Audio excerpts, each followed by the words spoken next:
Hello, नमस्कार विद्यार्थियों। देखिए इस क्लास के अंदर हम बात करेंगे बीएसटीसी 2024 के रिज़ल्ट के बाद में बहुत से विद्यार्थियों के मन में सवाल हैं कि काउंसलिंग कब से शुरू होगी, काउंसलिंग की फ़ीस क्या रहेगी और कितने नंबर पर काउंसलिंग करवाएँ, ठीक है? क्योंकि बहुत से विद्यार्थियों के कम नंबर आ रहे हैं, बहुत से विद्यार्थियों के हाई नंबर आ रहे हैं, तो ऐसे में कट ऑफ जो क्या रहेगी और अगर हम काउंसलिंग करवाएँ तो हमारा सिलेक्शन होगा या नहीं होगा? तो बहुत से विद्यार्थियों के मन में ये सवाल है, ठीक है? तो हम आपको विश्वास दिलाते हैं कि इन 6 से 7 ऐसी महत्वपूर्ण बातें हैं जिनके अलावा बीएसटी से संबंधित आपके अंदर कोई भी ऐसी बात नहीं रहेगी। तो इस क्लास को आप एंड तक वॉच करिएगा। अगर आप उदयपुर लर्निंग क्लासेस पर नए हैं तो चैनल को सब्सक्राइब ज़रूर करिएगा, ठीक है? तो देखिए सबसे पहले महत्वपूर्ण जो बात है कि काउंसलिंग कब से शुरू होगी, ठीक है? और काउंसलिंग की फ़ीस कितनी रहेगी, कॉलेज फ़ीस कितनी रहेगी, आवश्यक दस्तावेज़ और कितने नंबर पर काउंसलिंग करवाएँ। इसके अलावा है कि कम नंबर वाले क्या करें, ठीक है? जिनके 250 प्लस से नीचे आ रहे हैं उनको क्या करना है इस वीडियो के अंदर बताएंगे, ठीक है? और इसी के साथ में देखिए सबसे महत्वपूर्ण बात है कि काउंसलिंग कब से शुरू होगी। तो देखिए काउंसलिंग के बारे में हम कुछ भी कहें इससे पहले आपको सबसे पहले आज की पेपर कटिंग देख लेनी चाहिए, ठीक है? तो पेपर कटिंग इस प्रकार है। तो देखिए 376 डीएलएड कॉलेजों में नया सेशन अगस्त से शुरू, ठीक है? तो देखिए अगस्त से शुरू होने वाला जो यानी कि जो आपके बीएसटीसी के कॉलेज हैं, ये कॉलेज आपके अगस्त से पहले-पहले अलॉटमेंट हो जाएँगे और नया सेशन शुरू हो जाएगा।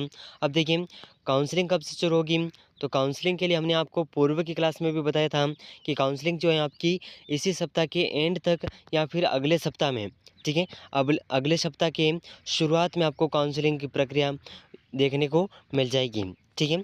काउंसलिंग के बारे में आप निश्चिंत रहिए, आपको इस सप्ताह तक या फिर अगले सप्ताह के शुरुआत में आपको काउंसलिंग की प्रक्रिया शुरू हो जाएगी। और देखिए कॉलेज किस प्रकार बनना है, ठीक है? तो कम नंबर वालों को किस प्रकार कॉलेज बनना है, संपूर्ण जानकारी देखेंगे। तो सबसे पहले देखिए 2 वर्षीय अध्यापक शिक्षा पाठ्यक्रम डीएलएड प्रथम वर्ष का नया सेशन अगस्त से शुरू हो जाएगा। नोडल एजेंसी वर्धमान महावीर खुला विश्वविद्यालय कोटा ने 30 जून को हुई डीएलएड परीक्षा 2024 का रिज़ल्ट बुधवार को घोषित कर दिया है। तो देखिए आपका रिज़ल्ट जो है, ठीक है? रिज़ल्ट आमतौर पर अब तक 2008 से जितने भी बीएसटीसी के एग्ज़ाम हुए हैं, उसमें रिज़ल्ट क्या है कि 1 से डेढ़ महीने के भीतर आता था, ठीक है? 1 से डेढ़ महीने के भीतर। लेकिन इस बार जो क्या है कि काम सुपर फ़ास्ट है, ठीक है? तो आपका रिज़ल्ट जो है महज़ 17 से 18 दिनों के भीतर-भीतर रिज़ल्ट जारी कर दिया गया है, ठीक है? तो रिज़ल्ट जल्दी जारी होने के बाद ही आपको अंदाज़ा लगा सकते हैं कि आपकी जो काउंसलिंग प्रक्रिया है, ये भी बहुत ही जल्द शुरू हो जाएगी, ठीक है? तो देखिए लगभग इसमें आपके 25,000 सीटें हैं, ठीक है? और कॉलेज कितनी है? 376 डीएलएड कॉलेज हैं, इसमें 25,000 सीटें हैं और अभ्यर्थियों ने कितना आवेदन किया था जिसमें फॉर्म के लिए, ठीक है? तो 6,45,000 विद्यार्थियों ने फॉर्म के लिए आवेदन किया था, जिसमें से पौना 6 लाख विद्यार्थियों ने क्या है एग्ज़ाम दिया था। अब बात करते हैं कि काउंसलिंग कितने विद्यार्थियों ने करवाई है, तो काउंसलिंग अब जब भी काउंसलिंग की प्रक्रिया शुरू होगी, तो उसके बाद में ही निर्भर होगा कि कट ऑफ किस प्रकार रहेगी, ठीक है? तो अब देखिए आपको जो है क्या करना है, जैसे ही काउंसलिंग की प्रक्रिया शुरू होती है, आपको काउंसलिंग करवानी है और सबसे महत्वपूर्ण बात है कि कितने नंबर पर काउंसलिंग करवाएँ, ठीक है? सबसे ज़्यादा सवाल जो है यही है कि कितने नंबर पर काउंसलिंग करवाएँ, ठीक है?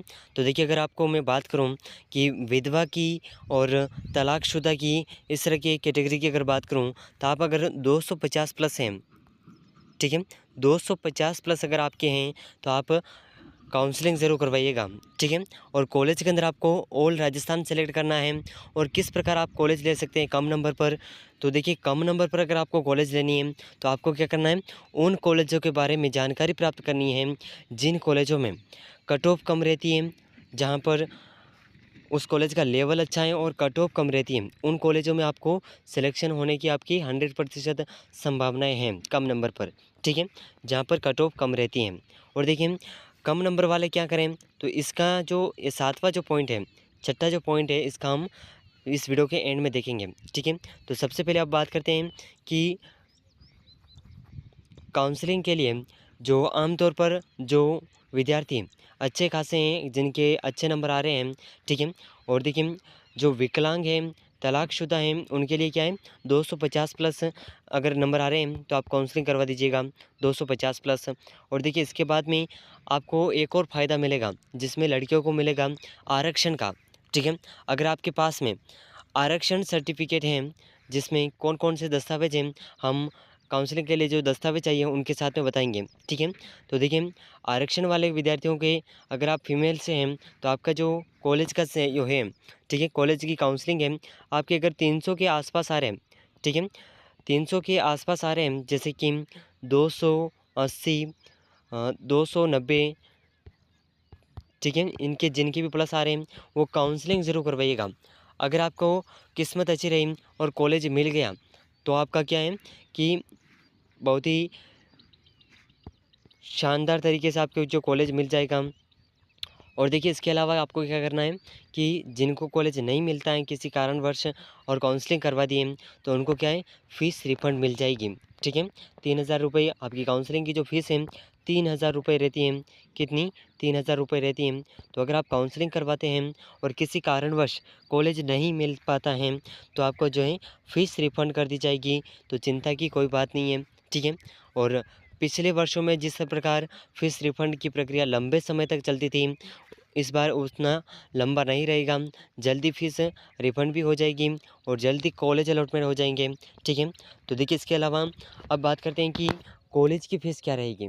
तो देखिए आमतौर पर कॉलेज की अलग अलग फ़ीस रहती है जिसमें निजी स्कूलों की निजी जो कॉलेज रहते हैं, ठीक है, प्राइवेट कॉलेज उनकी फ़ीस अलग रहती है और सरकारी कॉलेज उनकी फ़ीस अलग रहती हैं। तो सबसे अच्छा रहेगा कि अगर आपके अच्छे नंबर आ रहे हैं तो आप सरकारी कॉलेज को सेलेक्ट करिएगा, ठीक है। सबसे ज़्यादा सरकारी कॉलेज सभी कॉलेज को सेलेक्ट करिएगा जिसमें आपको अच्छे खासे कॉलेज मिल जाएँ।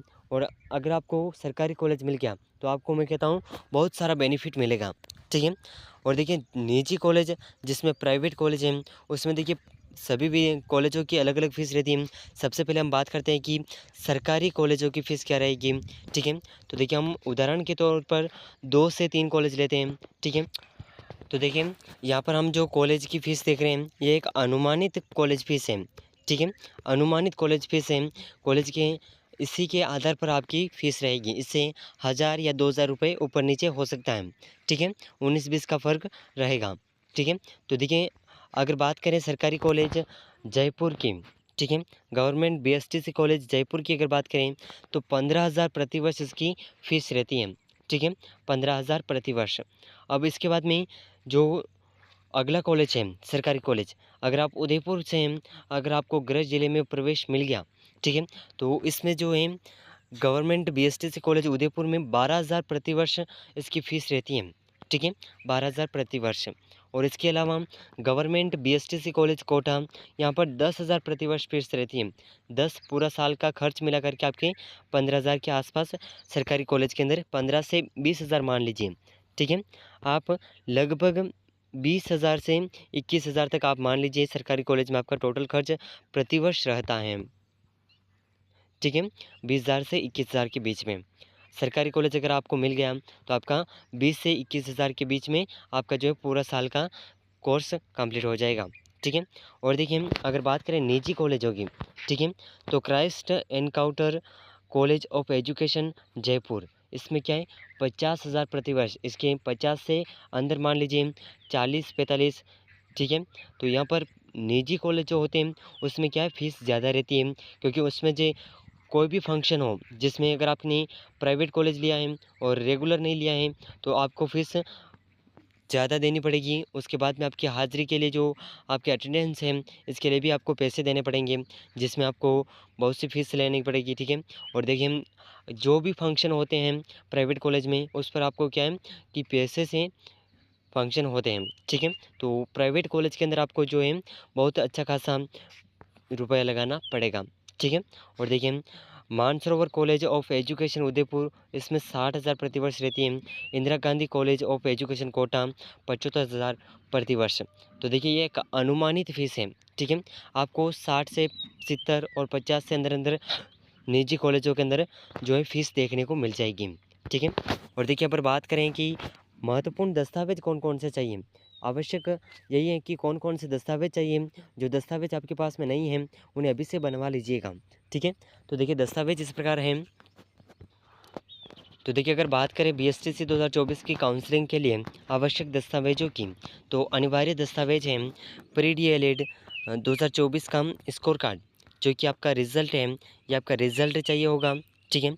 10वीं और 12वीं की मार्कशीट की मूल फ़ोटोकॉपी, ठीक है। तो इसकी 10वीं और 12वीं दोनों मार्कशीट की मूल फ़ोटोकॉपी चाहिए होगी। और जन्म तिथि प्रमाण पत्र अगर आपके पास में है तो साथ में ज़रूर ले जाइएगा। और जाति प्रमाण पत्र ज़रूर ले जाइएगा और निवास प्रमाण पत्र चाहिए। और देखिए इसमें एक और है कि आय प्रमाण पत्र, ठीक है।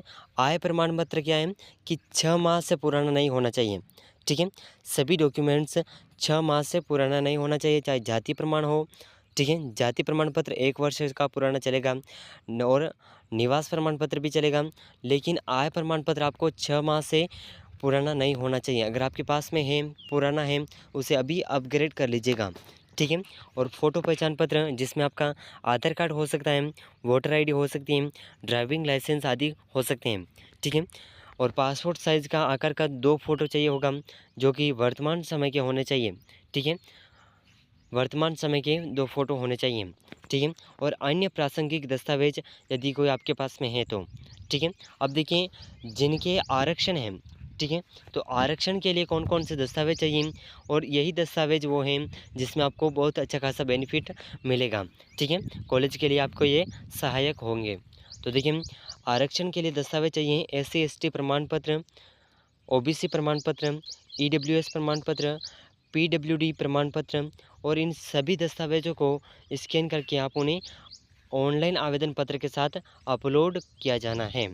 जब आपकी काउंसलिंग होगी, कॉलेज सेलेक्ट करेंगे, तो आपको इन सभी दस्तावेज़ को साथ में अटैच करना है, ताकि आपको कॉलेज मिलने में आसानी रहे, ठीक है। और इसी के साथ में एक और दस्तावेज है बैंक डायरी की फ़ोटोकॉपी, ज़रूर साथ में लगाइएगा, बहुत ही महत्वपूर्ण है।